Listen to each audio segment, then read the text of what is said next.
Hey guys, welcome back to the channel. Ty here, Octane Motorworks. Sorry I missed last week. I've been a bit under the weather for the last few weeks, still getting over it a little bit, but I'm feeling at 80%, which is good enough to shoot another video for you guys. So today I want to just go over a little bit more in detail about the Sur Ron, what it is, why you might want one, why it might be a fit for you, and a few things you should know if you're going to go look for one for yourself.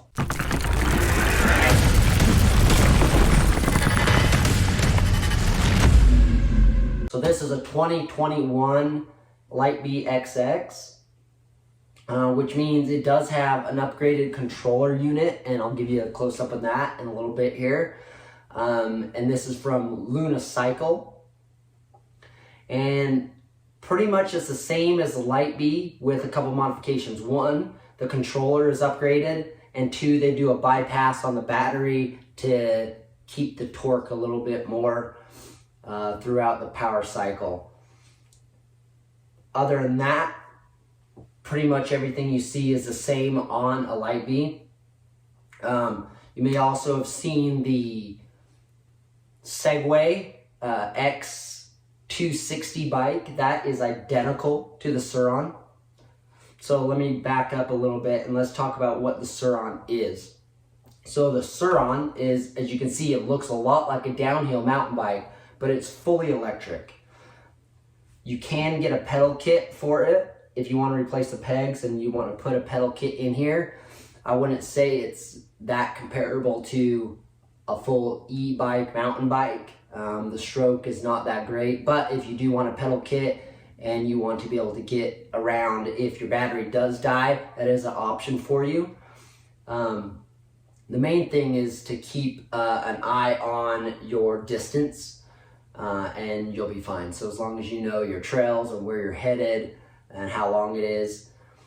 I would say the range on here that I'm comfortable with after a lot of experience riding it is about 20 miles on sport mode, and that can top out about 40 miles an hour. You can, change your speeds a little bit by getting different sprockets on the back, change maybe your torque level. There are bigger battery packs. This is the 60-volt battery pack. You can get a 72. And these are made, the batteries themselves are made by Panasonic. A few things to look for if you're looking out for one of these. Now there's a pretty big aftermarket for them, so you can look out on your local yard sale site to see if you can pick one up if you can't get one from Cycle. The Light Bs, they may or may not be in stock. The XXs are harder to come by. They're limited edition. I got mine on a Black Friday sale just last November, and I did receive it before Christmas, so that was great. But I did have some challenges that I want to talk to you guys about, so in case you experience the same thing, what you have to do. So when I first got mine from Cycle, it does come in a box. I do have a unboxing video that I'll link up here if you're interested in checking that out. It does come mostly assembled. You really just have to put on the front wheel brake assembly and the handlebar assembly, and then plug in some of the sensors. When I first got mine was not working. It would not go. I troubleshoot as much as I could, and I looked up a lot online to see what other people were experiencing. And one thing I did find is that there are sensors for the brake lever sensors here. There's a sensor that goes here on both brakes. There's also a sensor on the kickstand, and then there's a tilt, what they call a tilt sensor, kind of buried up here in the middle underneath the controller. And if you dump the bike over, it will kill the throttle. Same if you tap the brake, it would kill the throttle, or it just simply wouldn't go if the kickstand was down. Now these sensors are known to be faulty, and so in my case, I was trying to eliminate anything that might be the problem, and after taking off the sensors or disconnecting them, it did run for a little bit, but it was still being very sporadic, and the throttle would go and then it would kill, go and kill, etc.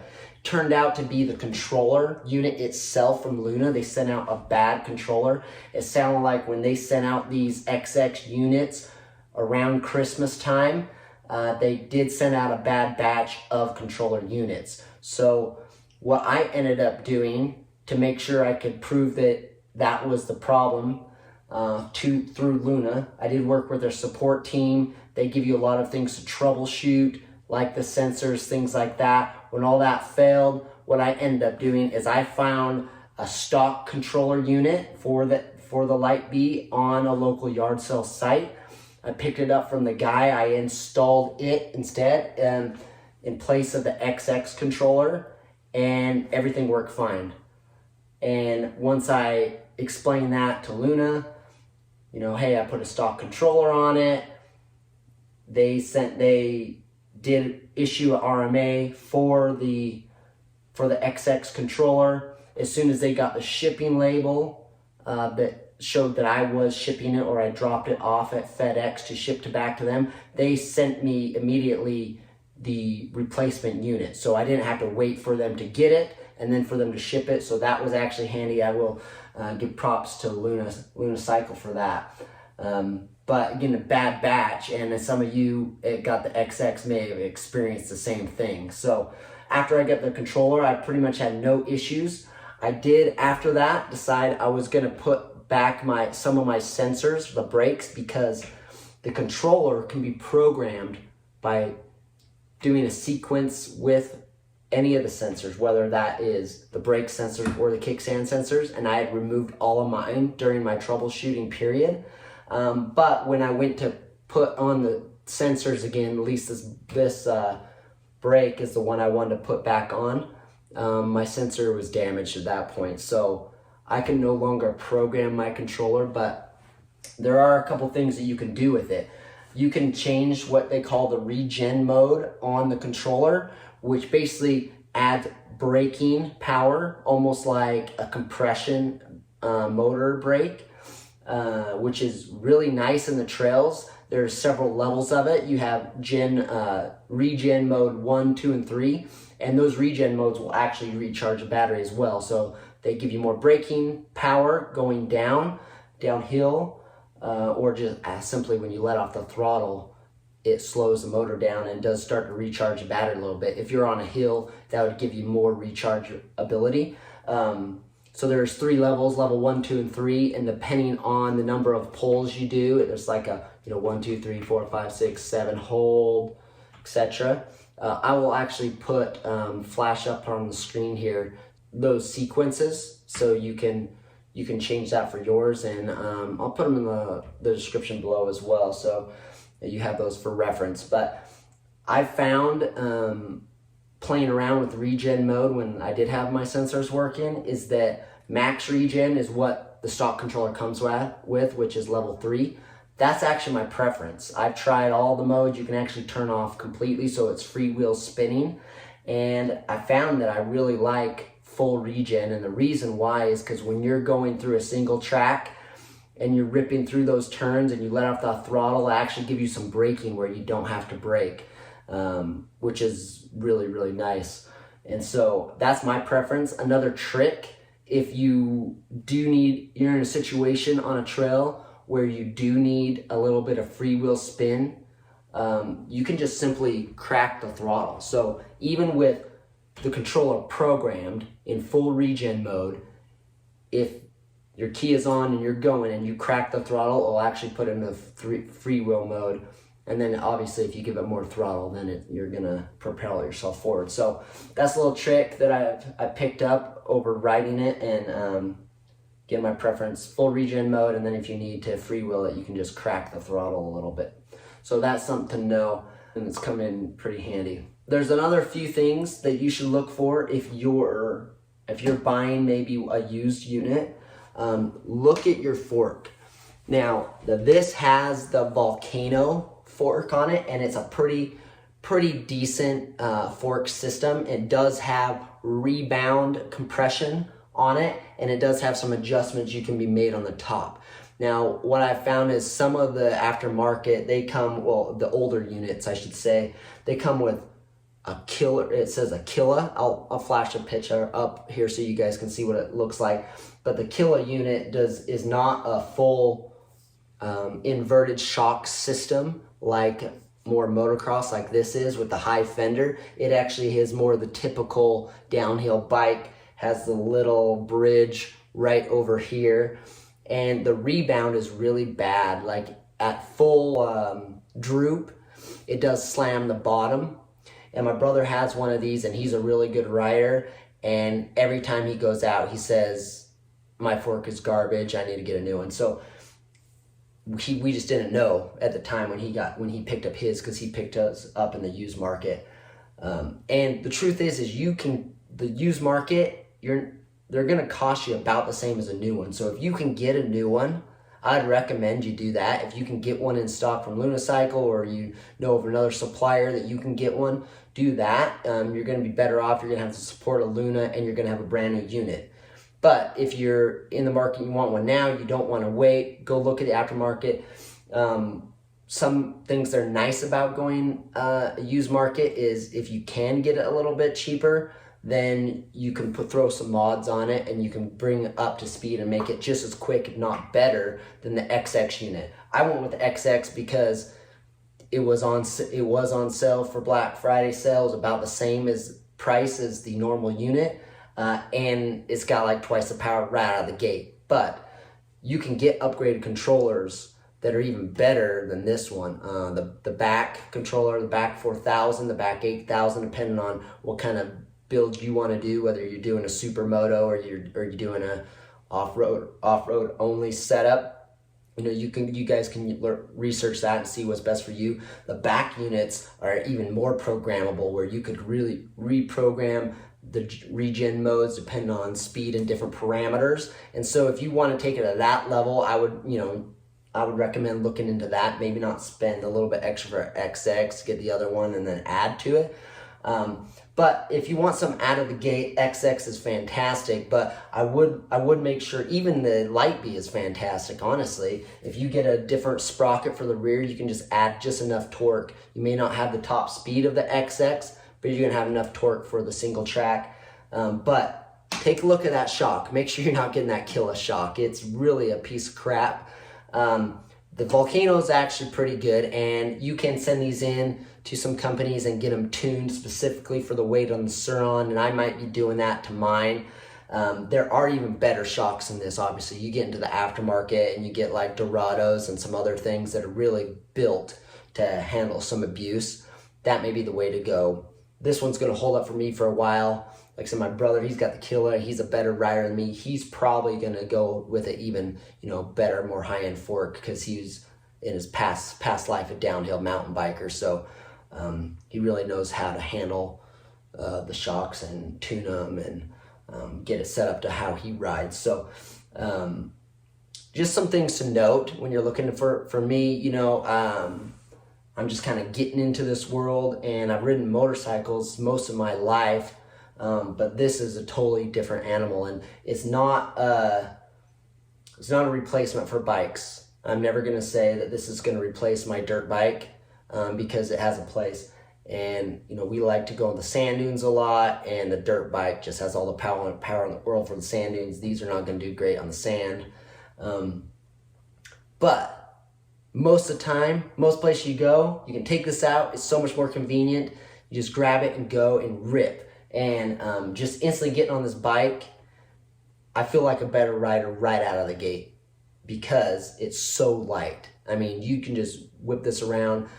I'm a smaller guy. I'm 5'9", about 140 pounds, and I can just maneuver this like nothing else. I normally ride on my dirt bike is a 450, WR 450.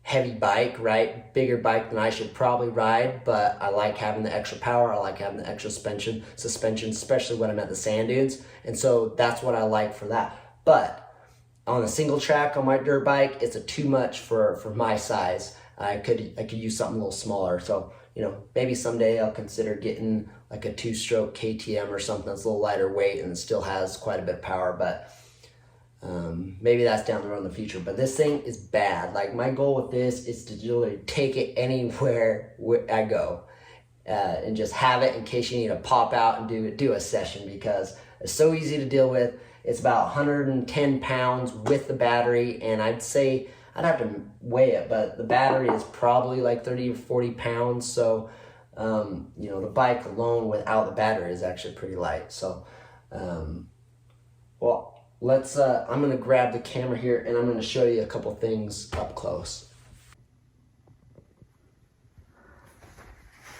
Here's a little bit closer look at the controller unit.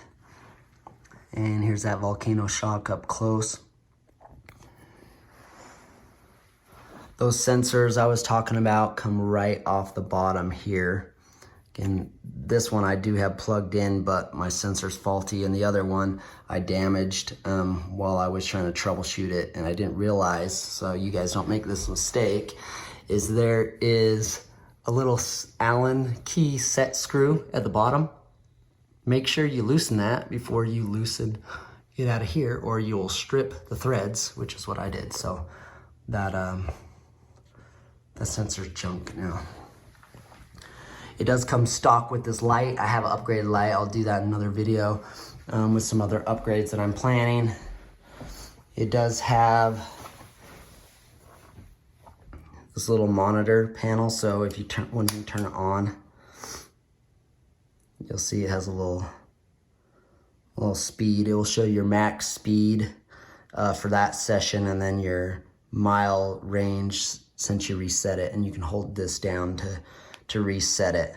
Now, one thing I will note is with the modified controller, the XX, and the battery modification bypass, this battery gauge is not accurate at all. I mean, this battery is full right now, but you know, you could be down to 50% and just be toast. So what I recommend is just look at the trip. If it's if it's over 20 miles, you're done. That's been my experience. I feel comfortable going 20 miles on it in full sport mode. Anything beyond that, you're risking getting back to where you need to be. So, and I have had to push, so you don't want to run out of battery. So keep an eye on that. So it does have, it's kind of cool, a little USB port here, and you can charge, you know, your phone or whatever. I have a heated jacket I can run when it's a little chilly out, and I can charge it from there. You can use the key to unlock the side here.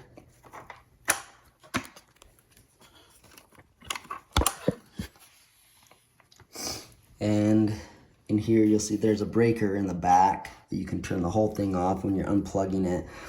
Now, one thing I want to show you too is there is a modification that you do to get full speed, and I have these tucked in here. You'll see when you first get this, this will be connected. And if you buy an aftermarket, then, you know, someone may have already done this, but this will be a loop out here, and you have to clip this cable. Now, some of the older units are clipped and you've got to attach it. In this case, I think it's 2020 or newer, and I might have to look that up to verify for sure, but there'll be a loop here. And when I first got it and got it set up, I was only able to go like 30 miles an hour, or maybe it's 25, 30 miles an hour. And as soon as you cut this, then it does lift that restriction, and you're able to go up to 40 miles an hour or so, depending on your sprocket and your battery. So definitely something you need to know about is check which model year you have, whether it needs to be cut or connected, and then you'll be good to go there. The charge port is here. It does have a very robust charger, nice charger that comes with the units. And then the bypass they do, I think, is actually what screws up this gauge. If you don't have the XX battery, your gauge might actually be accurate, but I've just found with the XXs, or if you've done the battery bypass yourself, your gauge is not going to be accurate. So don't go off that when you're trying to gauge whether you can get back to your car or whatever. Again, I would just make sure you're checking out the tripometer there. And it does has a pretty nice swing axle shock system here. And then the motor, of course, is down here. Now on mine, it comes with, so mine has a, let's see if I can get up here and show you. It has a belt drive on the motor, and then it's chain drive, to the sprocket. So there is modifications. You can swap this out to a chain, or some people will swap their chain over here out to a belt. If my belt ever breaks right here, I'll be swapping to a chain. It does make it a little bit louder than the belt, and you'll see, hey, upgrade to a belt or upgrade to a chain. You're kind of wondering what the difference is. If you're gonna be doing a lot off-road, I'd recommend the chain. You're just gonna be better off. You can repair chains if you need to, right? Or if you need to take a link out to take some slack out, you can do that. The belts are quieter though, so if you're gonna run yours more on the street, you may wanna consider the belt, but if you're gonna be running hard off-road, I'd always recommend the chain. The seat is upgraded from the other prior model years, although there's a lot of other seat options you can get. I've seen some that are kind of more motocross seats come all the way up here, and maybe I'll get one of those eventually, but mine's got the little shorty fender here, and then does have the tail light on it there. And that's not just a reflector, it is, here, I'll show you. Yeah, you are, see. And also mentioned I have this peg bar brace that's in between the pegs, and this adds some rigidity to the frame, and that's an upgrade I would recommend. I'm gonna be doing an upgrade video on this, on some of the simple upgrades I recommend, but that, and I'll mention that again, but that is definitely one you may wanna check out. So whether you're into motorcycles or you're into downhill bikes, getting a Sur Ron, you would not be disappointed. I promise you this. This thing is unbelievable to ride. It's so nimble. It's so much fun. Instant torque. I mean, you pull that throttle with these electric motors and you're on your wheels. And if you're not paying attention, you're on your ass. So I love it. I got to figure out how to do the wheelie, or maintain a wheelie. I haven't quite figured that out yet. But these things are a blast, and I know I'm just gonna have so much fun with this for so much time. I'm excited for the weather warming up. I'm gonna go out and hit some trails, and we'll get some more videos of that as we go. These things are just phenomenal, and I've got a rack system coming for this, so I can put it on the back of the Mini, so I can, like I said, I want to take it everywhere. I'm gonna take it everywhere I can possibly go, just in case you're somewhere where you can hit a session. And these things are just a riot. Absolutely, I've loved it. There's other bikes out there on the market. The Talaria's one's kind of up and coming. You could search and find some reviews on them too. I haven't seen one of those in person to know how they compare. Like I mentioned, this is identical to the Segway X260, and so all those parts are interchangeable. And all the upgrades and everything you could get for them. The difference is it has a Segway brand on it, and it's like $1,000 more because it comes with some kind of app. For me, the $1,000 wasn't worth it, but that's up to you. But these bikes are phenomenal. Like I said, I'm gonna be doing some upgrades, and I'll keep you posted on which upgrades I do and why, and as we go along. But I hope today you enjoyed checking out my Sur Ron in a little more depth. I hope it was helpful to you to what to look for if you're looking for one, and hope you can find one and get out there, because these things are a riot, and you really won't be disappointed at all. Also, don't forget, go to octanemotorworks.com, pick up some merch, a hat, a shirt, really support the channel, help me keep this content going. And I really appreciate your support. I'm gonna do the best I can to keep bringing great content, and I hope hopefully it's helpful to you. I've really been doing these because I just, I want to share with you guys some of my passions, and I have a lot of them, and it's really what drives me to enjoy my life, and that's what Fuel Your Passion is all about. You hear me say in the videos is, if you have a passion, don't let it sit there idle. get out there and do something about it. And you know, the sickness I've had for the last couple of weeks, it's been holding me back, and I'm ready to get back out there and start fueling my passion again. Get out there on the trails, either with the Sur Ron, with the Jeeps, with whatever, you know, camping with the family. I mean, those are things I absolutely love and fuel me to just enjoy a better life and enjoy living in the moment. And you know, that's what it's all about. And I hope you guys get out there and fuel your passions and live your best life. Until next time, we'll see you guys.